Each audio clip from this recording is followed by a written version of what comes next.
இங்கே பாருங்கள், பாப்பா லிப்ஸ்டிக் போட்டுட்டு இருக்கா. அதுக்கு நான் கேட்டேன், லிப்ஸ்டிக் போட்டுட்டு எங்கள் பாப்பா போகிறேன்னு கேட்டதுக்கு எதுவுமே பேசாமல் அவள் வேலையை மட்டும்தான் பார்த்துட்டு இருக்கா.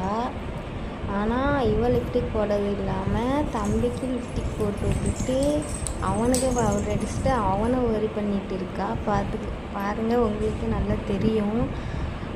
அவள் பவுட்ரு ஏற்கனவே மூஞ்சில் அதிகமாக தான் அடிச்சிருக்கா. இன்னும் திரும்பி கொட்டி கொட்டி அடிக்கா. எதுக்குன்னே தெரியல, சொன்னால் கேட்க மாட்டிக்கா. உங்களுக்கு நான் பார்த்தா நல்லாவே தெரியும் டப்பாலேருந்து எவ்வளோ தட்டியிருக்கான்னு. அவள் அடிக்கிறது இல்லாமல் கேட்டால் என்கிட்ட வாய் பேசுகிறா. அவள் அடிக்கிறது பார்த்தாமல் தம்பிக்கு பவுடர் அடிச்சு விட்டு போட்டு வைக்கா. தம்பியை மிரட்டிகிட்டு இருக்கா. எப்படி இருக்குன்னு கமெண்ட் பண்ணுங்கள். இப்போ பார்த்தீங்கன்னா நல்லா தெரியும், தம்பிக்கு தான் பவுட்ரு அடிக்கா. பவுட்ரு அடிச்சுட்டு அவனுக்கு லிப்ஸ்டிக் போட பார்க்கா. ஆனால் தம்பி அழுதுகிட்டே இருக்கா. திருப்பி அவளே அவன் மூஞ்சில் ராங்கிட்டா. பாப்பா எப்படி இருக்கான்னு கமெண்ட்டில் சொல்லுங்கள். இப்போ பாருங்கள், தம்பிக்கு லிப்ஸ்டிக் போட்டு விட்டுக்கிட்டு இருக்கா. தம்பி அதுக்கு பவுடர் டப்பா வச்சு விளாண்டுட்டு இருக்கா. அவன் விடலை.